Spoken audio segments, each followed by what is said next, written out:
Okay, so it is month 4. I'm walking into month 4 of unemployment.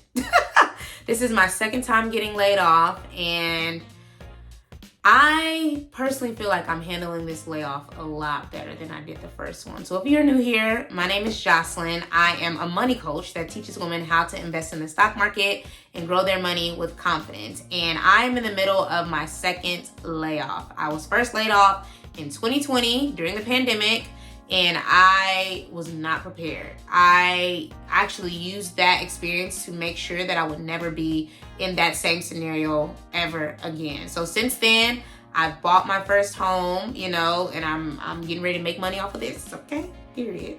I got guest room. That's all I figured it out. 2 is that I have saved over 6 months of living expenses that I'm currently living on right now. And that has happened over the course of years. It wasn't an overnight thing, let's be clear. And then 3 is that I have built a portfolio over $250,000. And again, these are all money moves that I've made with my 9-to-5. Yes, I run a business. That money gets reinvested right back into the business, okay? I never lived on that money because I was intentional, and I knew that a layoff would be coming. I just didn't know when, Once you get laid off once, fool me once, shame on me. Fool me twice, shame on you. And so I want to use this video to talk about some lessons that I've learned, but also give you some motivation if you are still working your 9-to-5 or if you have been laid off, so that you can look at that money differently, or when it's time for you to go back to work, you look at your paycheck differently. Because I think a lot of us live for the now, and we don't think it'll ever happen to us. And I'm here to tell you, baby, between the government shutdown that happened a couple of months ago, between this big, beautiful bill that's impacting a lot of these public healthcare institutions, like, nothing is safe. Nothing is safe. So not even your job. I'm not telling you to run out and quit your job, but I need you to get serious about putting your money to work so that you're good regardless, okay? Nobody wants to lose their job, but I want you to be good regardless. So the first thing I want you to get serious about is moving whatever money you have in a savings account into a high-yield savings account. I cannot emphasize enough how late to the party I was with high-yield savings accounts. I opened my very first high-yield savings account in 2018, which sounds like a long time ago. But if somebody would have told me about a high-yield savings account from the very beginning, baby, I used to just leave my money in Bank of America. And they would send me them statements and be like, oh, girl, you've earned 0.3%, or you've earned 3%, like 3 pennies. Like, what am I going to do with that? Like, the high-yield savings accounts, my high-yield savings accounts, one of mine in particular, is paying me $200 every single month to do nothing but leave that money in that account. I live on my high-yield savings account right now because I'm not working. As I mentioned, I'm laid off. The severance has run out, okay? So it's all on me until I figure out what I want to do next. Now, I'm obviously growing my business, but again, I'm not living on that money right now, and thank God I don't have to, But please, get serious about opening your high-yield savings account. And I don't care if it's just $50 every single month, $50 every single paycheck. Like, every dollar counts, because if you are leaving your savings in just a regular savings account, it's not growing, And I wish that someone told me to move my money over sooner. And it's extra special for someone who's like, okay, I'm getting ready to move, or I'm saving for a car, or I'm saving for a wedding, I'm saving for a house. I saved for my home in my high-yield savings account.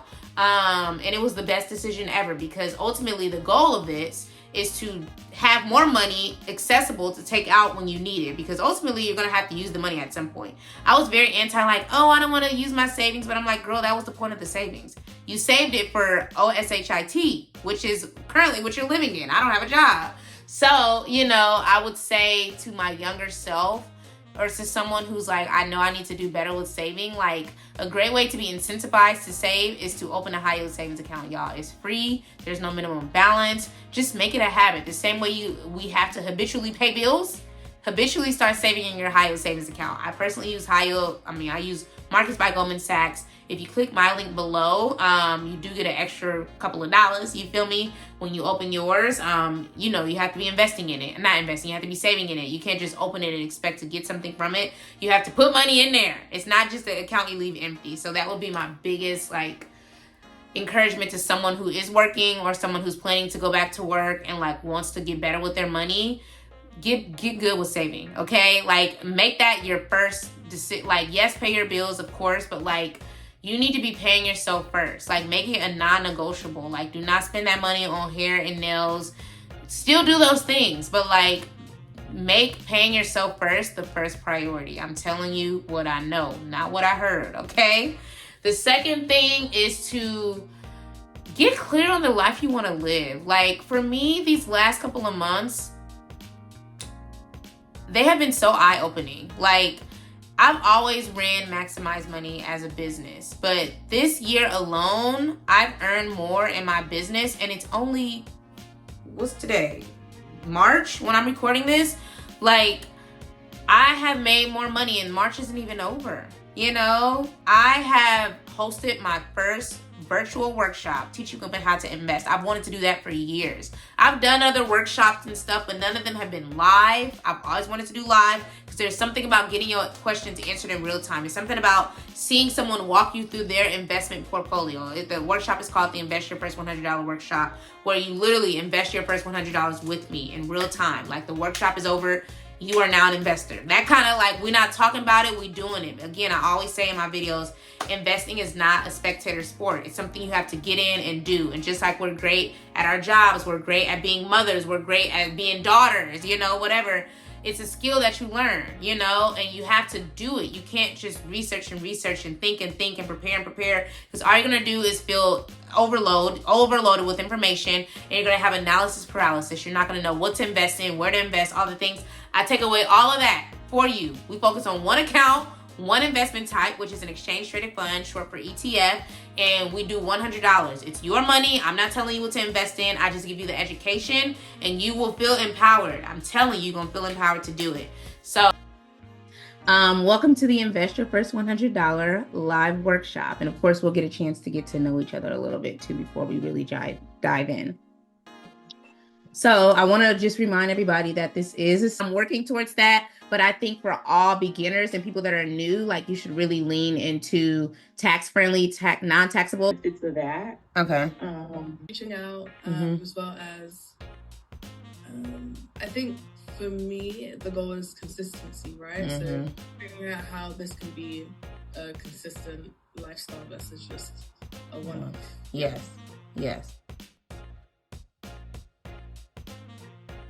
So, that workshop, I have 5 women on there. I am also doing the next one. I don't know when you all will see this video, but my second one I already have 3 spots secured, you know? And I'm also doing an in-person event in March. Again, I'm not sure when you're going to see this video. But the fact that I'm doing an in-person stock market investing for beginners class, like, me in person with women, like, I've wanted to do events. My friends, they know, like I said, I like getting people together. Like, I don't want to send you to some course that just feels so hands off. Like, I want you to walk away with a win. Whether that's the workshop where you invested your first $100 and you have a plan to do it consistently, whether that's joining me in Houston for this in-person event where you learn how to use these different accounts, but we're not necessarily investing, because you got to be in the workshop to invest. Maybe there's levels to it. I want people to feel like they got something. I don't want you to, like, watch something and feel even more confused. That's why I'm huge all year on events, workshops. Like, this first one that I'm doing in March is my first in-person one, but I already know it won't be my last. Like, I know it won't be my last, you know? And so I'm just thinking about the woman that I want to be in my 40s. I'm 38 now. I'll be 40 next year, you know? And I'm like, she is a successful multi-6-figure business owner, you know? She has 2 businesses and they both are making her very good money. She's getting paid to do what she loves. Finances and financial independence, financial stability, financial literacy for women is a passion of mine. And it's so funny, I was talking with one of my original money girls, hey Bree, if you're watching this, and she was like, ever since I've known you, you've been talking this.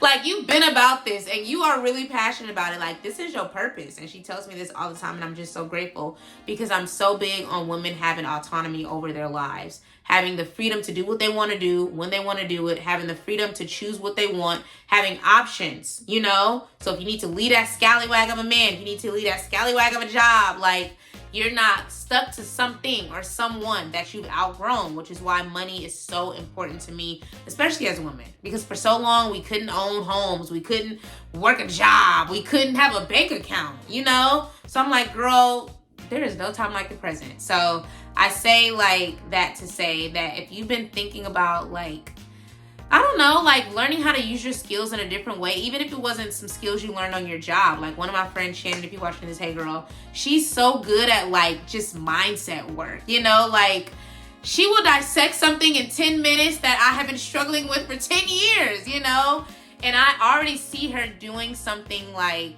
in that space, you know, like shadow work workshops, like healing your inner child. Like there's just, you know, I have friends, and I there's at least one thing that I admire about all of them. And I just feel like now with this, what they call it, the year of the horse 2026, a lot of us are going to be tapping into skills and things that we wanted to do that we've put on the back burner because maybe a job was in the way, or because a man was in the way, or because just our mindset wasn't there. And I just hope that this year you bet on yourself and you do something that you wanted to do, or something that's been pulling at you that you just never decided to do. Like for me, it's my investing and investor education. It's working hands-on with the women via my virtual workshops, via in-person classes.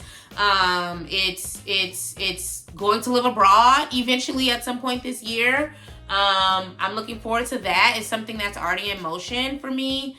And it's just like, girl, you've been working since before you could legally work. Like at some point you have to just live. Just live and know that you've done what you're supposed to do, and know that God is going to take care of you because you are a good steward of what he's given you, you know? Another thing that has been super duper important is like making decisions based on the future version of yourself and not the current. So for me, I was just very scared to like not work. Like, cause I'm a girl who loves consistent income. And you know, when you have a business, income's not, my business, income's not consistent. You know, I make money, but it's not consistent money.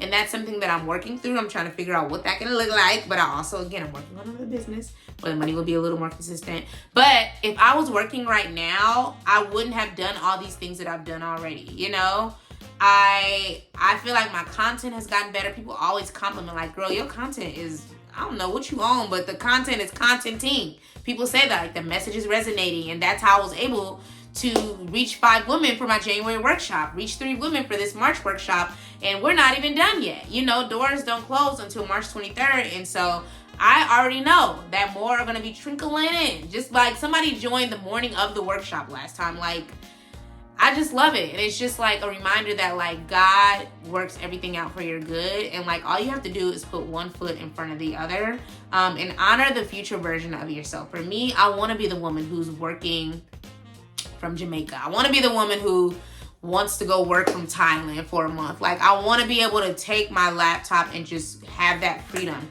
that time freedom, that location freedom, and that money freedom. Because another thing I've learned is that it's not that I don't like working. I just don't like working on stuff that doesn't matter to me. You know, like I'm passionate about helping. Like I could be on a call with the girlies all day and they could just rapid fire money questions to me. I've touched it all. Debt, saving, investing, money management, mindset, traveling on a budget. Like I'm literally an expert at this. And I think for so long I was shy away from saying that. But like whenever the girlies come back to me with their wins, I'm like, oh girl, I did tell you to do that. Yeah, that's what I'm talking about. Yeah, you are traveling for free now. Yeah, you have paid off your debt. Yeah, you are saving. Yeah, you are investing. Like, I'm just so passionate about that because it's not even about the money. It's about the freedom, okay? It's about the options. It's about the control over your life, you know? And I think a lot of us don't use our income the right way. We just use it and blow it. And I'm a fan of not doing that. I'm a fan of saying, hey, girl, you can live your best life, but make sure you keep the main thing the main thing. Make sure you're saving. Make sure you're investing. And find other ways to like do those things that you love so that you don't feel like your life is just all work and no play, you know? And then the last thing I would say is to be, and I know this could be hard depending on if you are like struggling to find a job, but I would say be very selective with the role that you take. And I would say because I've passed up on a lot of opportunities. I mean, they passed out on me because I didn't actually get the offer, but like I was thankful because I knew that it wasn't a culture fit, or the work that they wanted me to do I didn't want to do, because I thought about my former role doing that work and I hated it. Not the whole job. I enjoyed the job, but like there was one component of what I did that I really didn't like. And I was like, I don't mind doing that, but that cannot be 60% of the job. And with one of the jobs that I interviewed for, that work would have been 70%. Like I would have been doing it. That would have been the majority of my scope. And I was like, that's just, I knew when I hung up with the call, I didn't want it. And so they came back and were like, yeah, like you don't have enough experience in this, which I clearly do. But I didn't want to do that work. So it all worked out in my favor. So I would say, I know it's hard, and you may be just eager to get back to work, but we don't want just anything. Like, especially in this year of 2026, do what you want to do, And again, when you get back to work, don't lollygag. Like, don't feel like, okay, now I'm back to work, I can go back to just blowing my money. No, like, make sure you're saving.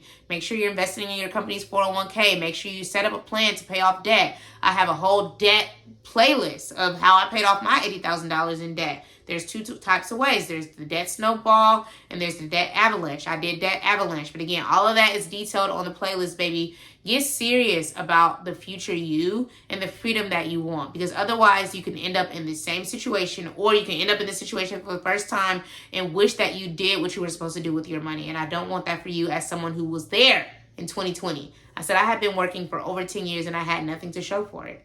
Like, I had to rob Peter to pay Paul just to make it through 2020. Like, I just didn't like that. And I'm like, I just want more women to get serious about their money, and get serious about putting your money to work. Get serious about putting these 9-to-5 incomes to work, because there's nothing more beautiful than consistent income. But just know that it can be taken away from you at any point. So hopefully this inspired you. Hopefully you learned a little something. Again, these are just my real raw updates. If you are interested in joining us for Invest Your First $100 live workshop on Saturday, March 28th, that is linked in the description. Again, this is for the girlies who have known that they need to invest. You may have a couple of $100 in your savings account. You may know that you need to put it to work. You know you want to invest, but you're experiencing information overload. There's just too many options. You don't know where to start. You're having analysis paralysis. Is this a good investment? Is this not? I don't know. The workshop is literally for you. I created it for women like you, because what I've learned about the women that I serve is that they're smart, okay? I'm not dealing with no dummies. They know how to run households. They know how to run businesses. They run in teams at their jobs. But when it comes to investing, it's something you can't control. I think in a lot of those other areas, you can kind of anticipate the outcome. You can't with investing. But one thing I'll say, baby, is the more you put it off, the more you're going to be working. And I know you don't want to work forever, okay? So get serious about investing, and get serious just about starting small and staying consistent. Again, it's called the Invest Your First $100 workshop for a reason, because I'm not asking you to give up a whole paycheck. I'm asking for the $100 every single month, okay? You spend that on brunch. You likely spending that on your brows, okay? You spending that on nails, because my mom took me to get my nails done. That was $100, okay, for a manicure and a pedicure. And we had gel, so maybe without gel, it's not that. Either way, everything it costs. So you got to think about the life that you want to live, and think about what investing can do for you, which is, again, shorten the amount of work life that you live, and also allow your money to grow outside of your job. That way, if ish hits the fan, you can pull from that money if you need to. Do I recommend it? No. Have I pulled from mine? No. God is good. But it's your money to pull from, okay? So thank you so much for watching. If you enjoyed this video, please watch my next one, which is called the 6 money accounts every woman should have in her 20s and her 30s. I'll pop that up on the screen, and looking forward to seeing you over there.